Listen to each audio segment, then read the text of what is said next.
আছে পলিউটেন্ট যেটা আছে সেটাকে কি করে এই এক্সট্রাকশন ওয়েল এর দিকে পুশ করলে আমি এই এক্সট্রাকশন ওয়েলটা যেটা আছে সেটা দিয়ে যখন ওয়াটারটাকে কি এক্সট্রাক্ট করব তখন আমার এই পলিউটেন্টটা এখান থেকে কি হয়ে যাবে বের হয়ে যাবে। তখন আমার এই প্রোডাকশন ওয়েল যেটা আছে সেটাতে আমি কি ফ্রেশ ওয়াটারটাই পাবো। এটাই এখানে বলা হচ্ছে যে গ্রাউন্ড ওয়াটারে যখন কোনো ধরনের আমার কি কন্টামিনেশন আসবে সেটাকে কিভাবে কন্ট্রোল করতে হবে, এবং এই যে কন্ট্রোলের সিস্টেম এটাকে বলা হয় কি হাইড্রোডাইনামিক কন্ট্রোল। ঠিক আছে। তো কোয়েশ্চেন থাকতে পারে যে explain the hydrodynamic control of ground water films, তখন আপনাদের এই যে এখানে যে জিনিসটা আছে এক্সট্রাকশন ওয়েলস, তারপর হচ্ছে কি আমার কিভাবে ইনজেকশন ওয়েল কি করে, তারপর এই ফিগারটা সহ ড্র করে এক্সপ্লেন করতে হবে। বুঝতে পারছেন? এই ফিগারটা লাগবে না, এখানে যেটা আছে সেটা লাগবে না। যে ফিগারটা আমি দেখালাম, এই যে ইনজেকশন ওয়েল আর এক্সট্রাকশন ওয়েলস এর এই ফিগারটা লাগবে, প্লাস হচ্ছে এখানে যে এক্সপ্লেনেশনটা লেখা আছে এটা লাগবে। এরপর আসেন যে হচ্ছে আমার সবচেয়ে বেশি গ্রাউন্ড ওয়াটারে যে পলিউশনটা আসে সেটা হচ্ছে আর্সেনিক। তো আর্সেনিক আমার হচ্ছে এই কি ন্যাচারাল সোর্স, এটা হচ্ছে একটা ন্যাচারাল এলিমেন্ট যেটা আমার কি যে কোনো রকস বা মিনারেলস এ থাকতে পারে, সেখান থেকে আমার কি গ্রাউন্ড ওয়াটারে আসতে পারে। কারণ আর্সেনিকের হচ্ছে দুইটা টাইপস আছে, একটা আর্সেনিক 3 আর একটা হচ্ছে আর্সেনিক 5। ঠিক আছে। তো আর্সেনিক 3 এবং আর্সেনিক 5 এর মধ্যে আর্সেনিক 3 যেটা সেটা হচ্ছে আমার সবচেয়ে বেশি কি পয়জানাস বা টক্সিক। ঠিক আছে। এটা হচ্ছে যখন মানে আর্সেনিক 3টাকে আমি কি খুব সহজে কি করতে পারি না, ওয়াটার থেকে রিমুভ করতে পারি না যতটা আর্সেনিক 5 কে রিমুভ করা যায়। এবং আর্সেনিক 3টা হচ্ছে যেখানে বলাই আছে 10 টাইমস টক্সিক দেন এস আর্সেনিক 5। আর্সেনিক 5 থেকে আর্সেনিক 3টা আমার বেশি ডেট্রিমেন্টাল। এখন আর্সেনিকের ইফেক্ট গুলো কি হয় দেখেন। আর্সেনিকের দুইটা টাইপের হচ্ছে কি ইফেক্ট থাকে আমার টক্সিকোলজিক্যাল ইফেক্টে। একটা হচ্ছে নন কার্সিজনিক আর একটা হচ্ছে কার্সিনোজেনিক। কার্সিনোজেনিকটা মানে কি, কার্সিনোজেনিক মানে হচ্ছে যেগুলো আমার ক্যান্সার কজ করবে, ক্যান্সার যেটা ক্রিয়েট করবে সেটাকে আমরা বলতেছি কি কার্সিনোজেনিক ইফেক্ট। আর নন কার্সিনোজেনিক ইফেক্টটা হচ্ছে আমার কি স্কিনের বিভিন্ন ডিজিজ যেমন হাইপার পিগমেন্টেশন, হাইপোপিগমেন্টেশন, মেলানোসিস, তারপর হচ্ছে কি কেরাটোসিস, বিভিন্ন স্কিন ডিজিজ গুলো তৈরি করবে, প্লাস হচ্ছে কি নিউজিয়া, তারপর হচ্ছে কি অ্যাবডোমিনাল পেন, তারপর হচ্ছে ভমিটিং, এই টাইপের ডায়রিয়া, এনিমিয়া, এই ধরনের যে ইফেক্ট গুলো থাকবে সেটাকে আমরা বলতেছি কি আর্সেনিকের নন কার্সিনোজেনিক ইফেক্ট। তাহলে কোয়েশ্চেনে থাক এক্সপ্লেন টক্সিকোলজিক্যাল ইফেক্টস অফ আর্সেনিক যদি বলে, তখন আপনারা কি নন কার্সিজেনিক ইফেক্টস আর হচ্ছে কার্সিজেনিক ইফেক্টস এই দুইটা এক্সপ্লেন করে লিখবেন। নন কার্সিজেনিক যেটা বললাম সেটা হচ্ছে কি আমার স্কিন ডিজিজ বা ক্যান্সার বাদে যা কিছু হইতে পারে আর্সেনিকের কারণে, স্কিন ডিজিজ, তারপর হচ্ছে কি অ্যাবডোমিনাল পেন, পেট ব্যথা, বমি, যা কিছু আছে, তারপর ডায়রিয়া, অ্যানিমিয়া, রক্তশূন্যতা, এই ধরনের হার্ট ফেলিয়ার, এগুলো হবে আমার কিসের জন্য, নন কার্সিজেনিকের জন্য। আর কার্সিজেনিকের জন্য আমার কি স্কিন ক্যান্সার হতে পারে, লাং ক্যান্সার হতে পারে বা ব্লাডার ক্যান্সার হতে পারে। এখানে হচ্ছে কি আর্সেনিকের স্ট্যান্ডার্ডসটা কত আমাদের দেশে সেটা বলা হচ্ছে যে বাংলাদেশের স্ট্যান্ডার্ড অনুযায়ী কি 50 মাইক্রোগ্রাম পার লিটার বা পার্টস পার বিলিয়ন যেটাই বলি। তারপর ইউএস ইপিএ কানাডিয়ান স্ট্যান্ডার্ড, তারপর ইউরোপীয় ইউনিয়ন স্ট্যান্ডার্ডের হু গাইডলাইন্স এর স্ট্যান্ডার্ড অনুযায়ী কত কনসেন্ট্রেশন হতে পারে পিপিবি তে সেটা দেওয়া আছে।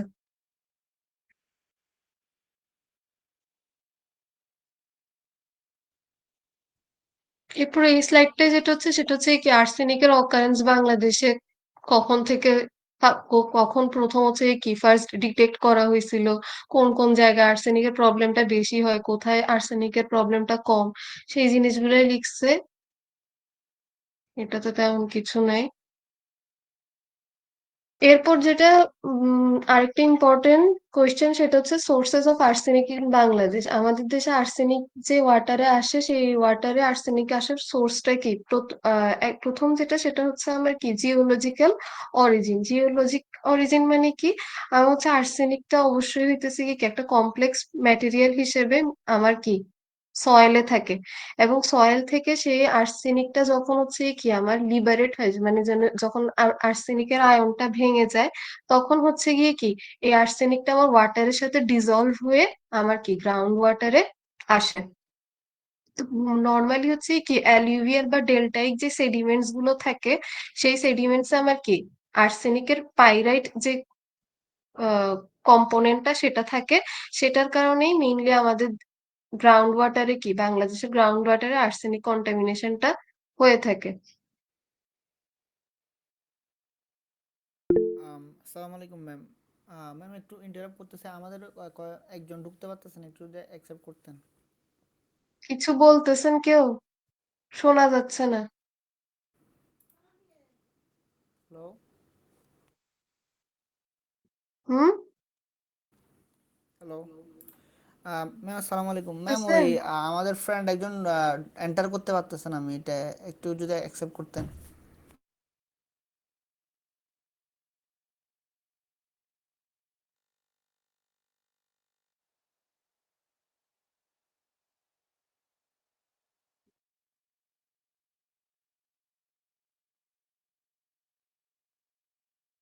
তাহলে এই যে আর্সেনিকের যে সোর্সেস গুলো সেটা এখানে বলা হচ্ছে যে মেইনলি হচ্ছে কি আমার গ্রাউন্ডে যে আর্থের মিনারেল গুলো আছে সেগুলোতেই হচ্ছে গিয়ে কি আর্সেনিকটা থাকে ওই মিনারেলটাতে।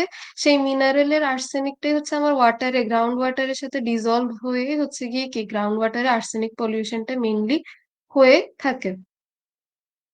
এখন দেখেন এই যে মিনারেল সোর্সেস যেটা ছিল যেটা আমি একটু আগে উপরে বলে আসলাম যে আর্সেনোপাইরেট এটাই হচ্ছে মেইন যেটা থেকে আমাদের কি এটা এবং আর্সেনিক অ্যাসোসিয়েটেড উইথ পাইরাইট এই দুইটা কম্পোনেন্ট থেকে মেইনলি আমাদের কি দেশে গ্রাউন্ড ওয়াটারে আর্সেনিকটা এসে থাকে।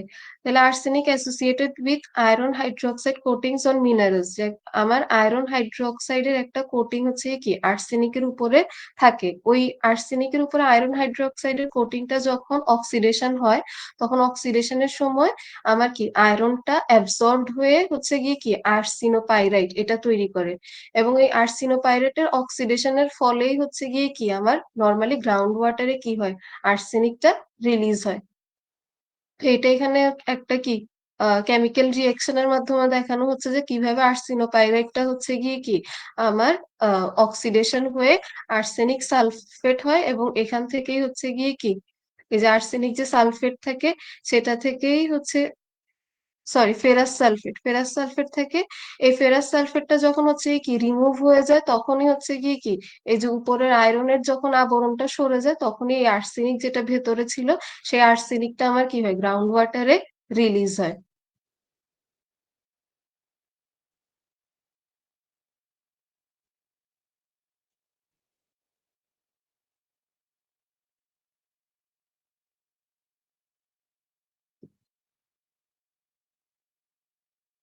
এরপর দেখেন এখানেও সেম এটাই বলা হচ্ছে যে কিভাবে হচ্ছে কি iron oxide coatings release of arsenic associated with iron oxide coatings. আরেকটা কোটিং থাকতে পারে আমার আর্সেনিকের চারপাশে সেটা হচ্ছে কি আয়রন অক্সাইডের কোটিং। এরপর under reducing environment iron oxide undergoes dissolution and release arsenic associated with যখন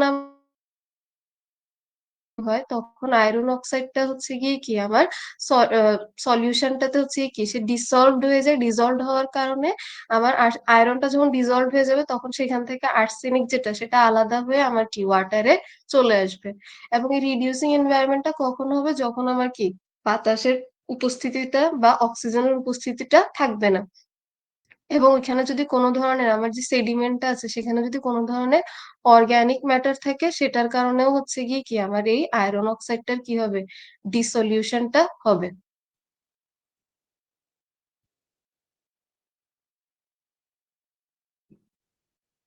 এরপরে আসে হচ্ছে কি আর্সেনিক মিটিগেশন অ্যাক্টিভিটিস। আর্সেনিককে আমরা হচ্ছে কিভাবে মিটিগেশনটা করব তো প্রথমেই যেটা সেটা হচ্ছে কি অ্যাওয়ারনেস বিল্ডিং এর মাধ্যমে। এরপর টিউবওয়েল ওয়াটার যেটা থাকে সেটা কন্টিনিউ করতে হবে এবং হচ্ছে কি কন্টামিনেট কোনটা আনকন্টামিনেটেড কোনটা সেটাকে কি করতে হবে মার্ক করতে হবে। অল্টারনেটিভ ওয়াটার সাপ্লাই সলিউশন আমাকে কি অপশন রাখতে হবে। প্লাস হচ্ছে যারা আর্সেনিক হচ্ছে কি আক্রান্ত হয়ে গেছে সেই পেশেন্টদেরকে আইডেন্টিফাই করতে হবে এবং ওদেরকে কি আলাদা করে ফেলতে হবে। এখন মিটিগেশন অ্যাক্টিভিটিস এ অ্যাওয়ারনেস আমরা বুঝতেছি যে হচ্ছে কি টিভি রেডিও পোস্টার এগুলোর মাধ্যমে কি মানুষকে জানাইতে হবে যে আর্সেনিক এর ক্ষতিকর প্রভাবগুলো কি সেটা। মার্কিং এর ক্ষেত্রে কি ওয়াটারটা আমার টেস্ট করে যেগুলো হচ্ছে গিয়ে কি আর্সেনিক ফ্রি সেগুলোকে সবুজ, আর যেটাতে আর্সেনিক আছে কন্টামিনেটেড সেটাকে রেড মার্ক করে দিতে হবে এবং ওইটা যেন মানুষ ইউজ না করে সেটা তাদেরকে কি জানাইতে হবে। এরপর alternative water supply solution, ground water use না করে যদি সারফেস ওয়াটারকে কি করা যায়, সারফেস ওয়াটারটাকে আমরা ক্লিন করে যদি বা ট্রিটমেন্ট করে যদি ইউজ করতে পারি সেটা সবচেয়ে কি হয়, বেটার হয়। তাহলে ওইখানে আর্সেনিকের কোনো কি প্রভাব থাকবে না। তো সেক্ষেত্রে আমরা কি এরকম বিভিন্ন অল্টারনেটিভ ওয়াটার সাপ্লাই সলিউশন নিতে পারি প্রথমে যেটা দেখা যাচ্ছে কি রিং ওয়াল বা ডাগ ওয়াল যে কোনো একটা কুয়ার মাধ্যমে যদি কুয়া খনন করা হয় তাহলে সেই কুয়া থেকে ওয়াটারটা নিলেও আমার কি আর্সেনিকের প্রবলেমটা এখানে থাকবে না।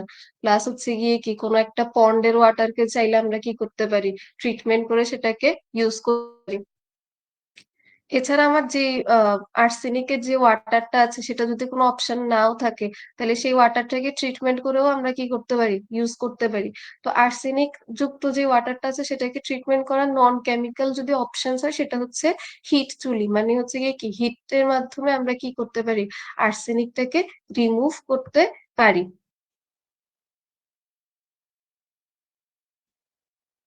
আর আর্সেনিক রিমুভালের টেকনিক গুলো যদি বলি সেক্ষেত্রে হচ্ছে ব্রডলি হচ্ছে কি আর্সেনিক রিমুভালের জন্য আমার অক্সিডেশনটা ইউজ করা হয়, তারপর কোয়াগুলেশন, অ্যাডসর্পশন, কো প্রিসিপিটেশন প্রসেস ইউজ করা হয় একটা, আর একটা হচ্ছে অ্যাডসর্পশন প্রসেস, তারপর হচ্ছে আয়ন এক্সচেঞ্জ, আর একটা হচ্ছে মেমব্রেন টেকনিক্স। যেহেতু আর্সেনিক 5টা আমরা বলছিলাম কি ওইটা ইফেক্টিভলি রিমুভ করা যায় আর্সেনিক 3 থেকে, তাই আমরা হচ্ছে অক্সিডেশন প্রসেস যেটা থাকে সেটাতে অক্সিডেশন প্রসেস আর্সেনিক 3 যেটা থাকে ওটাকে আর্সেনিক 5-এ কি করা হয়, আগে কনভার্ট করা হয়, কনভার্ট করার পরে সেই আর্সেনিক 5টাকে কি করা হয়, আমার ওয়াটার থেকে রিমুভ করা হয়। তাহলে এই অক্সিডেশন প্রসেসটাতে দেখেন কিভাবে করা হচ্ছে। অক্সিডেশন প্রসেসটাকে আবার প্যাসিভ সেডিমেন্টেশনও বলা হয়। এটাতে করা হয় কি আমার আর্সেনিক যুক্ত যে পানিটা আছে সেই পানিটাকে একটা হচ্ছে গিয়ে কি ভেসেলে আমি সারা রাতের জন্য রেখে দিব খোলা অবস্থায়। খোলা অবস্থায় রেখে দিলে কি হবে, এখানে হচ্ছে কি আমার বাতাসের সংস্পর্শের কারণে এই জায়গার আর্সেনিক 3 যদি থাকে সেটা কনভার্ট হয়ে কি আর্সেনিক 5-এ পরিণত হবে অক্সিডেশনের মাধ্যমে।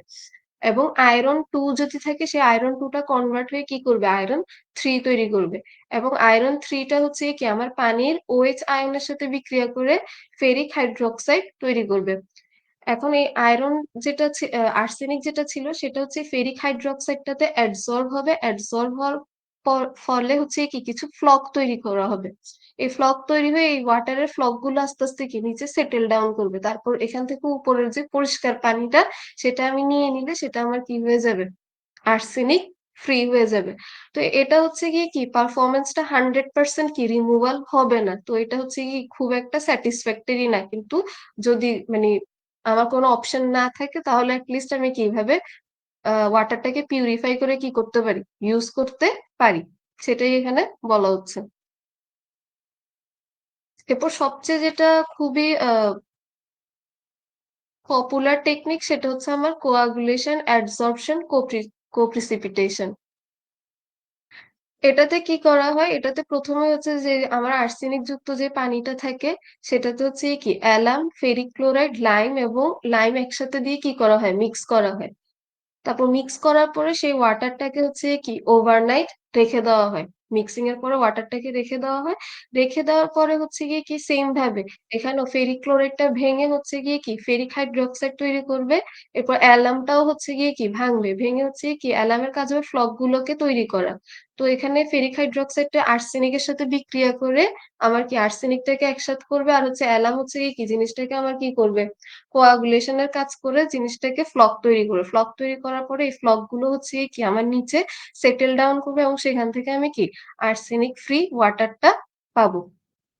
তাহলে এখানে হচ্ছে আপনারা এই যে অক্সিডেশন টেকনিকটা, তারপর কোয়াগুলেশন, অ্যাডসর্পশন, কোপ্রিসিপিটেশন টেকনিক এগুলো হচ্ছে গিয়ে কি ভালো করে পড়বেন। আর অ্যাডসর্পশন টেকনিক যেটা সেটা হচ্ছে কি অ্যাক্টিভেটেড কার্বন বা অ্যাক্টিভেটেড অ্যালুমিনা, তারপর অ্যাক্টিভেটেড বায়োক্সাইড, অক্সাইড, টাইটেনিয়াম অক্সাইড এগুলোর একটা মিডিয়া ইউজ করা হয় কাইন্ড অফ ফিল্টারের মতো। আপনার হচ্ছে ফিল্টারে কি কিছু ছাঁকনির জন্য মিডিয়া ইউজ করা হয় না, যেটা দিয়ে আমার ওয়াটারটা পাস হবে। তো সেরকম এখানে কিছু মিডিয়া ইউজ করা হয়, ওয়াটারটাকে এই মিডিয়াটার মধ্যে দিয়ে কি ফ্লো করানো হয়। ফ্লো করানোর সময় মিডিয়াটার মধ্যে আমার কি আর্সেনিক গুলো ওই কার্বন বা হচ্ছে গিয়ে অ্যালুমিনা দ্বারা কি হয়ে যায়, অ্যাডসর্ব হয়ে নিচে হচ্ছে গিয়ে কি আমার ট্রিটেড ওয়াটারটা পাওয়া যায়।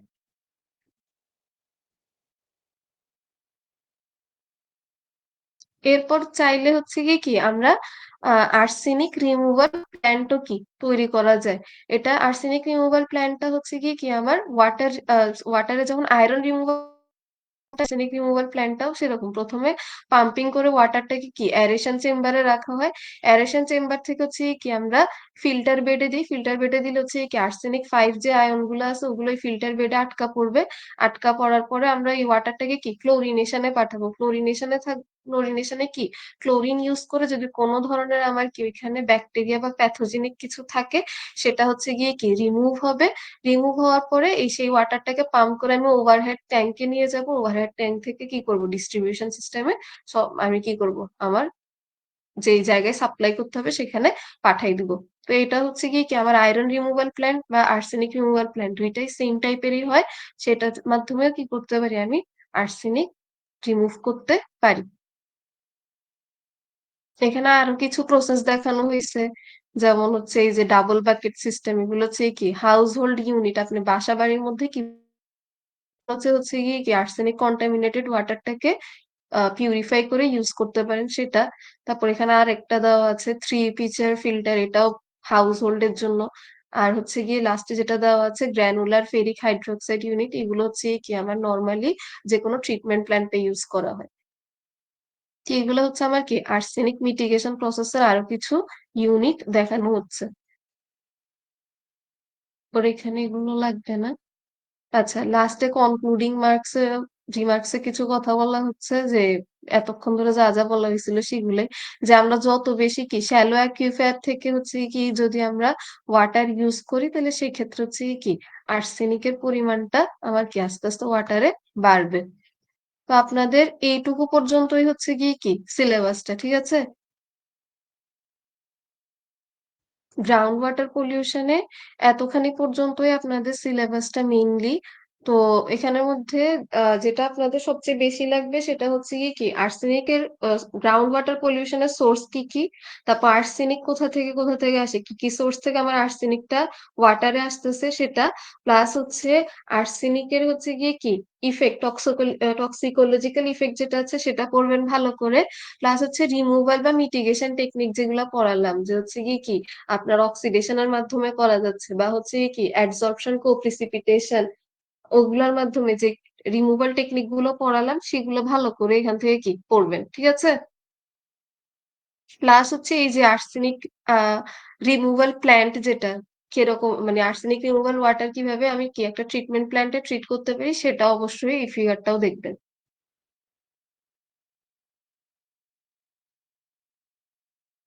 এখন বলেন, কারো কোনো কোয়েশ্চেন আছে? তারপর গ্রাউন্ড ওয়াটার পলিউশনে যে ইয়াটা পড়াইছিলাম যে কন্ট্রোল কিভাবে করতে হবে গ্রাউন্ড ওয়াটার প্লিউমসটা, সেটা অবশ্যই অবশ্যই পড়বেন।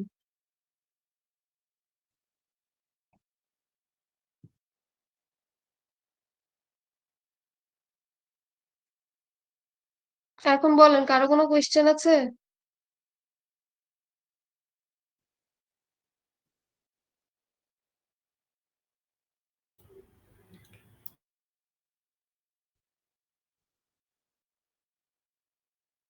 কোয়েশ্চেন যদি না থাকে তাহলে হচ্ছে গিয়ে কি ক্লাস শেষ করে দিব। আর যদি থাকে কোনো কোয়েশ্চেন ওভারঅল সিলেবাসের উপরে বা কোনো কিছুর উপরে তাহলে বলতে পারেন।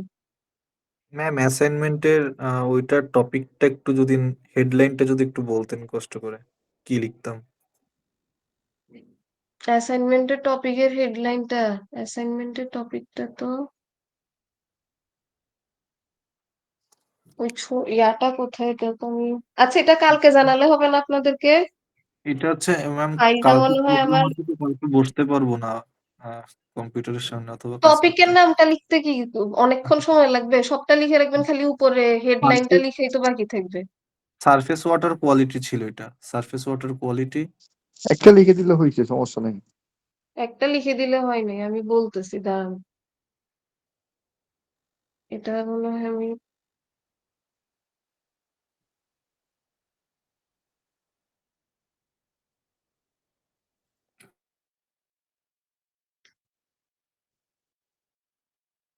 আচ্ছা, আমি আপনাকে কালকে জানাই দিব। এখন হচ্ছে আমার এই ল্যাপটপে ওটা নাই, ওটা অফিসে যে পিসি সেখানে রয়ে গেছিল ফাইলটা। ঠিক আছে ম্যাম। ম্যাম এটা কি হচ্ছে ওয়ার্ড ফাইলে দিব, মানে পিডিএফ এ দিব, নাকি হচ্ছে হাতে লিখলেও হবে কোনটা? অ্যাসাইনমেন্টটা? হাতে লিখবো নাকি? হাতেই লিখেন, সমস্যা নেই। হাতে না তো, আমরা তো ম্যাম করে ফেলছি ওয়ার্ড ফাইলে। আচ্ছা, ওয়ার্ড ফাইলে হইলে ওয়ার্ড ফাইলে দেন, হাতে হইলে হাতে দেন। যেভাবে যেভাবে পারেন দিতে, সমস্যা নেই। সাবমিট করেন, কথা হচ্ছে এটা। আপলোড কমপ্লিট হয়েছে? কি? কাকে বলেন? অ্যাসাইনমেন্ট তো ওইটা তো বুঝতে পারছেন না, প্রবলেমটা আজকে যেটা দেখে মানে আমি বুঝাই দিলাম। জি ম্যাম, বুঝতে পারছি ম্যাম। হ্যাঁ, এখন ওটা কমপ্লিট করে পরশুদিন জমা দিয়ে দিবেন। পরশুদিন নাকি? জি ম্যাম, হ্যাঁ, ইনশাল্লাহ। পরশুদিন না? জি ম্যাম। আচ্ছা, ঠিক আছে। এগুলো আর তো সহজ কোনো আছে ম্যাম, কোয়েশ্চেন? সহজ আছে। বুঝি নাই, কেউ কিছু বলছেন? বলছি ম্যাম পারা যাবে, কাল পরশুর মধ্যে পারা যাবে, সহজ আছে। আজকে মনে হয় আপনার হুম, সঙ্গে ম্যাম লাস্ট ক্লাস আমাদের ব্যাচের। সো ম্যাম আপনাকে অনেক অনেক ধন্যবাদ। আচ্ছা। কেন আপনাদের ম্যাম সাথে লাস্ট? আচ্ছা, আর হ্যাঁ, ম্যাম লাস্ট ক্লাসের পর আর কালকে নেই। অবশ্যই ম্যাম অনুষ্ঠানে থাকবেন, এটা রিকোয়েস্ট ম্যাম। আচ্ছা, ম্যাম আমি চেষ্টা অনুষ্ঠানে করবো। আপনাদের জন্য আসলে আমি বেশ এখনো কিছু বলতে প্রতিযোগিতা পারছি না, রাখছি কারণ ম্যাম। আমার সকালে ক্লাস তো একদম, এজন্য। ম্যাম আমরা চাই হাড়িভাঙ্গা যে প্রতিযোগিতা, ওইখানে যেন আপনি চ্যাম্পিয়ন হন। আমি থাকতে পারলে না হচ্ছে গিয়ে চেষ্টা করব থাকার, কিন্তু না পারলে সেটা কিছু সার্টিফিকেট ম্যাম দিতে আপনারা হবে। কিছু মনে কইরেন না, কারণ আসলে আমার সকালেই একদম ক্লাস, ম্যাম আপনি সকাল অবশ্যই 8:30 থাকবেন ম্যাম, থেকে। এটা আপনি না আপনি থাকলে না ম্যাম থাকার আমরা কথা অনেক বলবেন না। কিছু মনে করব। আপনাকে অবশ্যই থাকতে হবে। হ্যাঁ, আপনি না থাকলে ম্যাম আমরা অনেক কিছু মনে করবো, এই জন্য হলেও আপনাকে থাকতে হবে। মনে করলে আচ্ছা, ঠিক আছে, দেখা যাক। ম্যাম আপনি না থাকলে অনুষ্ঠানের পরিপূর্ণতা পাবে না। ওরে বাবারে, আমি একজন না থাকলে পরিপূর্ণতা পাবে না, এরকম কোনো কিছু হয়ে যায়নি। ঠিক আছে, আপনাদের মনে আর কিছু বলার নেই, তাহলে আমি শেষ করে দিচ্ছি মিটিং। ওকে ম্যাম, আসসালামু আলাইকুম। ঠিক আছে, ওয়ালাইকুম আসসালাম।